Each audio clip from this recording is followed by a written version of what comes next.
दोस्तों, स्वागत है आपके YouTube चैनल श्री राम दूत में। संसार के अंदर अगर आप नजर दौड़ा करके देखें तो नजरों में जो दृश्य कैद होंगे तो अधिकतर वह दृश्यों का संबंध ऐसे जीवों से होगा जो जीव बड़े दुखी हैं। पर कई बार मन में प्रश्न उठता है कि प्रभु, आपने जब इस जीव को 84 लाख योनियों में सबसे श्रेष्ठ बनाया है तो यह जीव इतना दुखी क्यों है?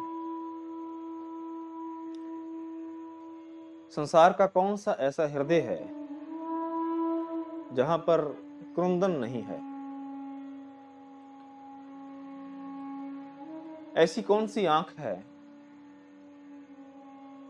जहां पर अश्रुओं की बरसात नहीं है?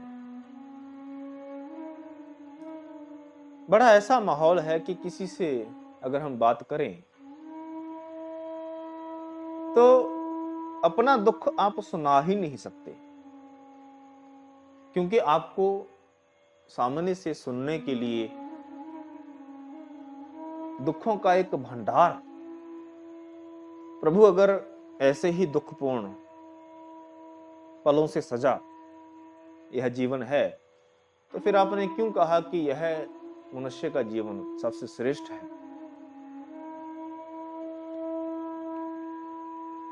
तो वास्तव में सुख कब है? जब हम इस मनुष्य जीवन का एक जो वास्तविक उद्देश्य है उसको पूर्ण करें तब। अगर हम परमात्मा की भक्ति करते हैं तब तो आप समझना कि आपके जीवन में सुख होगा, नहीं तो संसार की कितनी भी सुख सुविधाएं हों, अगर हम भगवान से वंचित हैं, उनसे मिलन नहीं हुआ तो हमारे जीवन में सुख नहीं आएगा। जैसे आप देखिए, कोई पेड़ है, सब जानते हैं कि पेड़ के लिए जल, खाद और सूर्य की रोशनी बड़ा लाभ करती है, ये सबको पता है।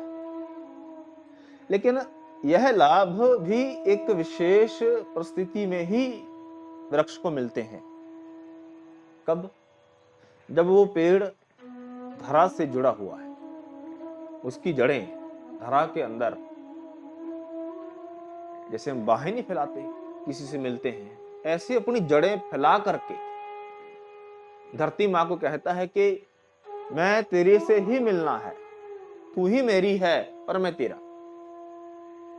तो वो जल उसको पोषित करता है, खाद ताकत देती है और सूर्य की रोशनी उसके अंदर लगे हुए फलों में मिठास भरती है। लेकिन अगर वो पेड़ धरा को छोड़ दे तो क्या होगा? आप पानी डालें, पेड़ गलने लगता है। खाद आप उस पर डालें, उस खाद से कीड़े पड़ने लगते हैं।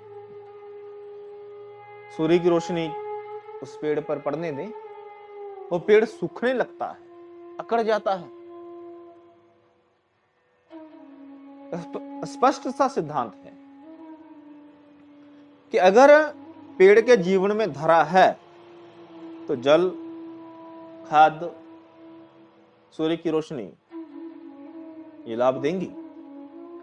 लेकिन अगर छोड़ दिया, धरा को छोड़ दिया, फिर यही लाभप्रद तत्व उस वृक्ष के लिए हानिकारक हो जाते हैं।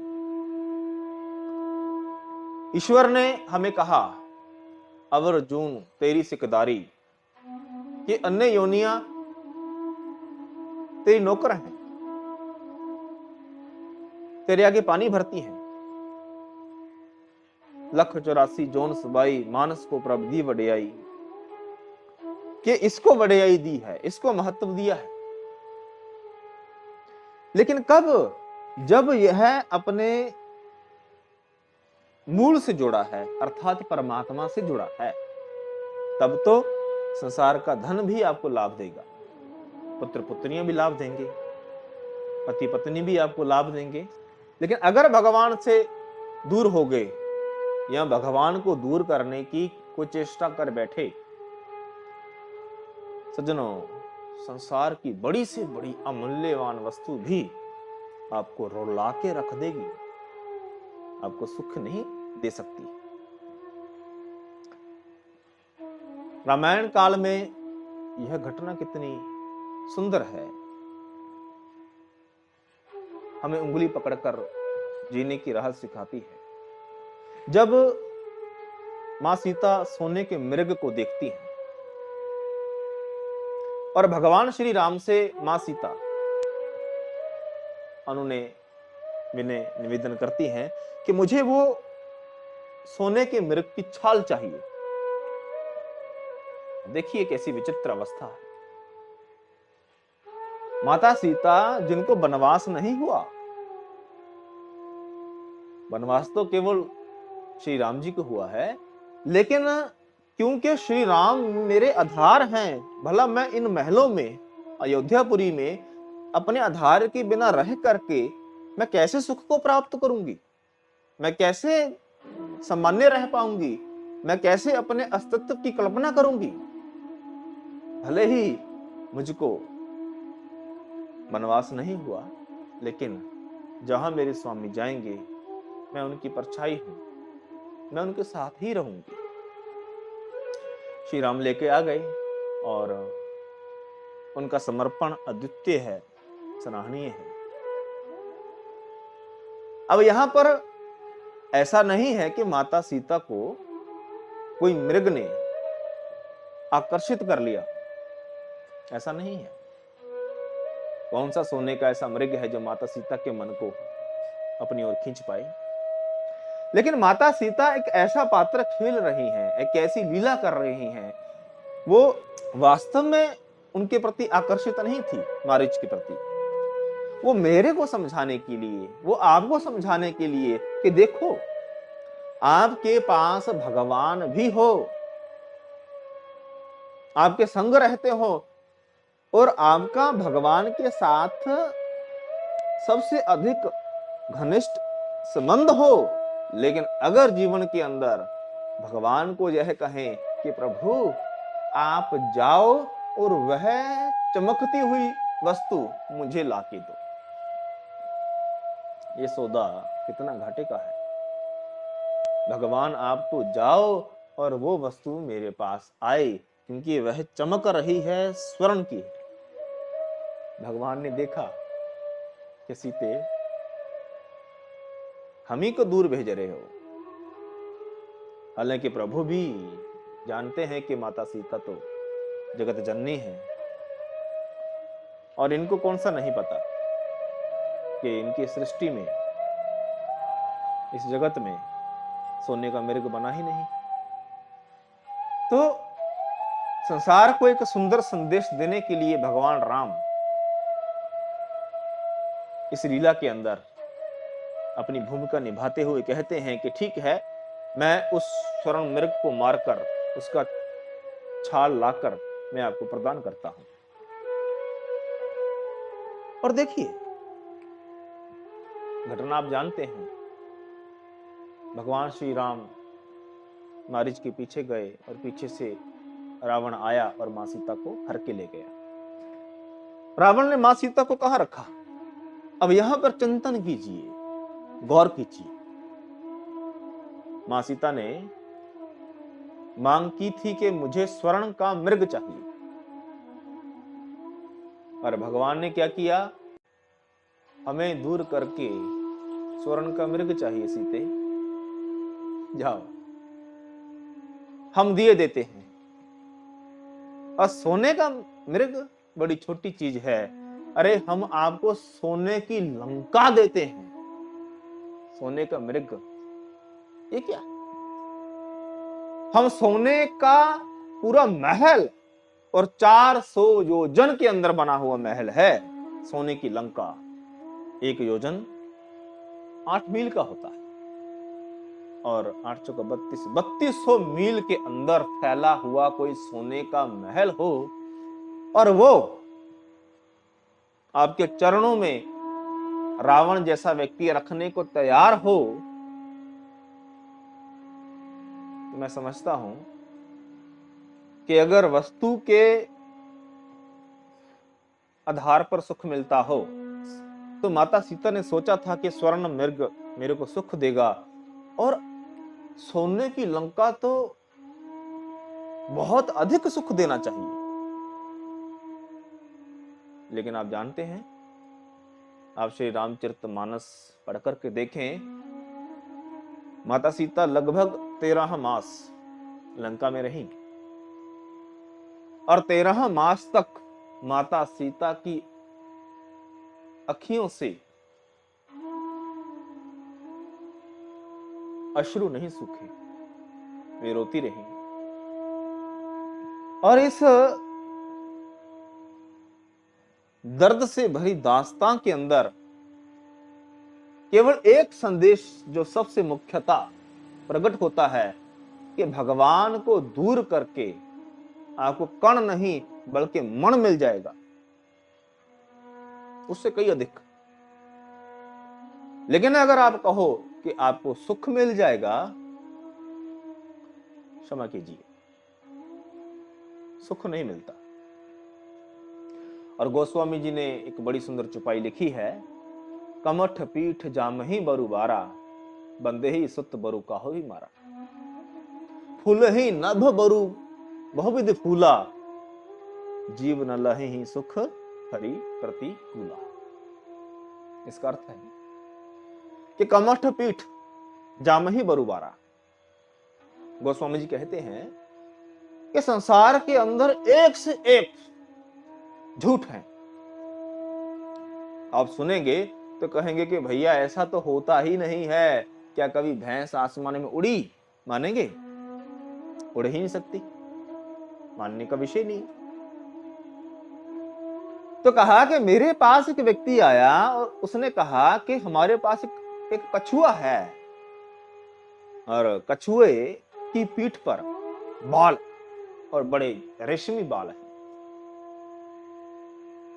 आप जानते होंगे इस तथ्य को कि कमठ अर्थात कछुए की पीठ पर बाल होते ही नहीं है, होते ही नहीं। तो गोस्वामी जी ने कहा कि अगर कोई कहे कि नहीं है, आप मानिए, तो मैं मान सकता हूं कि कलयुग है, हो सकता है कुछ बदल गया, मान लेते। अभी मैं चर्चा कर ही रहा था कि एक व्यक्ति और आया। गोस्वामी जी, आपको पता है कि हमारे गांव में एक बांझ स्त्री के पुत्र ने किसी को मार डाला।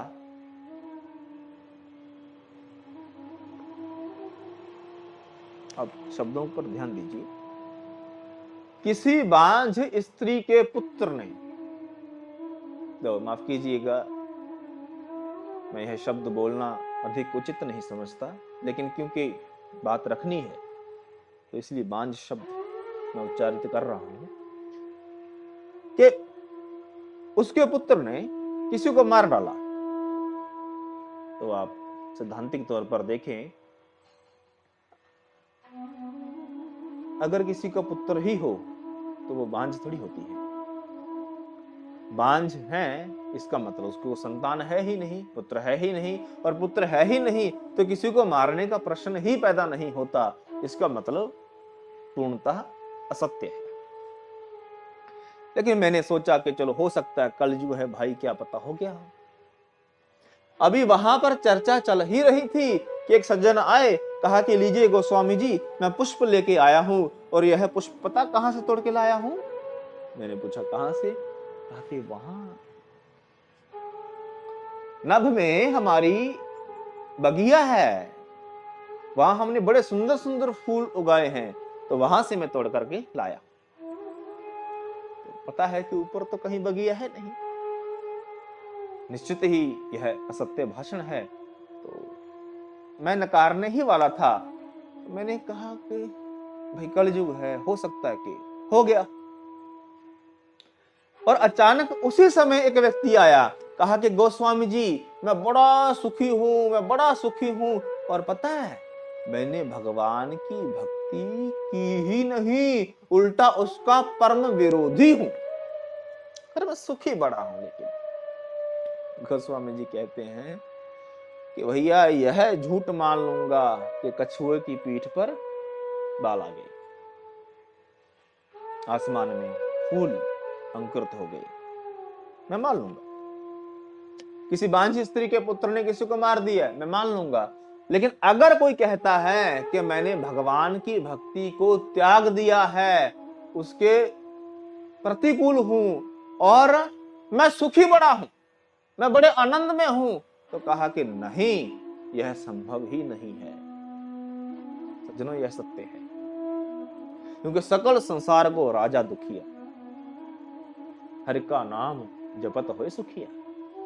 इसलिए सज्जनों क्यों ना हम कैसे भी, आप किसी भी समुदाय से हों, आपकी आस्था कहीं भी हो, भगवान से मिलने का यही एक अंतिम अवसर है मनुष्य का जन्म।